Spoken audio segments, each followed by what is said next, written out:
भारतवर्ष। आज हम लोग महाकुंभ पूर्ण कुंभ के पूर्व संगम क्षेत्र में उपस्थित हैं और आज हमारे साथ हैं पंडित निखिल ब्रह्मभट्ट जी और आज हम महाकुंभ को लेकर कुछ चर्चाएं करेंगे। तो महाराज जी, आपसे ये जानना चाहते हैं कि जो महाकुंभ है, कहते हैं कि इसका संयोग 144 वर्ष बाद बन रहा है शायद जी, ऐसा कुछ। इसके बारे में आप क्या कहना चाहेंगे, क्या बताना चाहेंगे?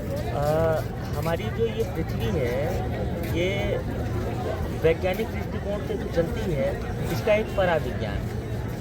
उस पराविज्ञान के आधार पे एक निश्चित डिस्टेंस पे, जिस जगह पे वास्तविक जो कुंभ का महत्व होता है, जैसे संस्कृत में बताया जाता है कि अनेक तरीके के कल्प होते हैं, इसी तरीके से इन कल्पों की अवधि होती है।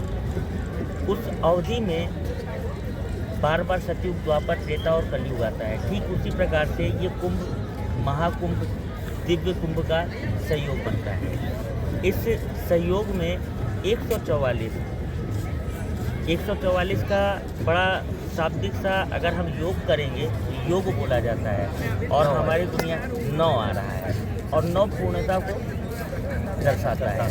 तो मतलब ये एकदम स्पष्ट वो समय है जिस समय पे भगवान नारायण ने मोहिनी रूप ले करके जब असुरों को मारा था, उससे पहले धन्वंतरि जी जब अमृत कलश ले करके निकले हैं, तो उनमें जो 4 अलग अलग जगहें हुई, वहाँ पे कुंभ बनाया गया, जहाँ पर अमृत की सबसे ज़्यादा मात्रा की वो क्षेत्र हुआ प्रयाग।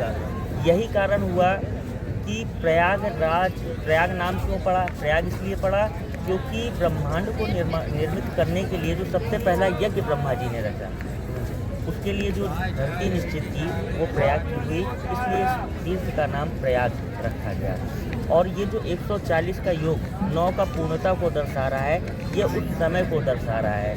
यानी कि अब की अमावस्या जो पड़ेगी, मौनी अमावस्या जिनको हम सब कहते हैं, उसमें रात्रि को 1:30 बजे से लेकर के 2:30 बजे के बीच में माता गंगा, माता यमुना और माता सरस्वती तीनों के बीच से एक अमृत की धार जाएगी, जिसके लिए तमाम योगी, नागा, साधु, सन्यासी, बाबा, तांत्रिक और न जाने कितने कितने लोग यहाँ पे समस्त विश्व से एकत्रित होते हैं।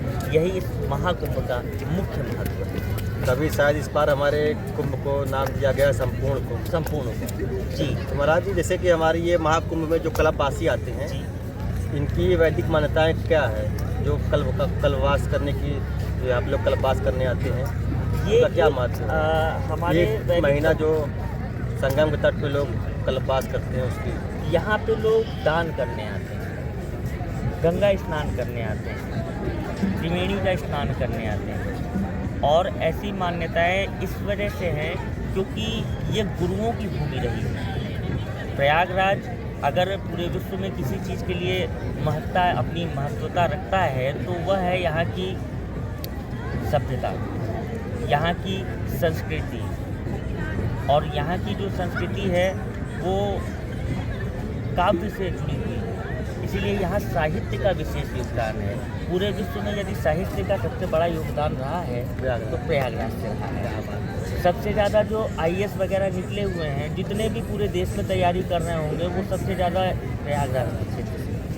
ये प्रयागराज साहित्य का सबसे बड़ा क्षेत्र है। यहाँ कल्पवास, कल्प का मतलब होता है एक युग। एक युग में हम किसी एक चीज़ पे अपना कितना समय देते हैं, उस समय का हमको पुण्य लाभ होता है। ये वैदिक पद्धति है। उस वैदिक पद्धति को गृहस्थ में रहने वाला व्यक्ति, क्योंकि वो 12 मास तो वो कर नहीं सकता, संध्याएं कर नहीं सकता, तो 1 माह का जो ये समय निश्चित किया जाता है, वो 1 माह का समय माँ गंगा की, माँ यमुना की, माँ सरस्वती की गोद में रह करके दान, पुण्य, धर्म, साधु संतों की सेवा और तमाम प्रकार के सत्संग, भागवत, श्रीमद् भागवत महापुराण, अनेकानेक प्रकार की लीलाएं प्रभु की, जिससे हमारा आपका जो ये जीवन का मार्ग है, जो ये जीवन का पथ है, जहाँ से हमको उत्तीर्ण होना है, हम उसके लिए एक सीढ़ी और चढ़ जाते हैं। ये है कल्पवास का। आपसे मिलकर अच्छा लगा, धन्यवाद। अब हम लोग आगे भी आपसे मिलते रहेंगे। जी जी बिल्कुल। हाँ, जय भारतवर्ष। श्री भारतवर्ष न्यासम की ओर से आज हम लोग मेला भ्रमण पर आए थे। हमारे साथ श्री निखिल जी का वार्ता आप सबके समक्ष प्रस्तुत है। धन्यवाद।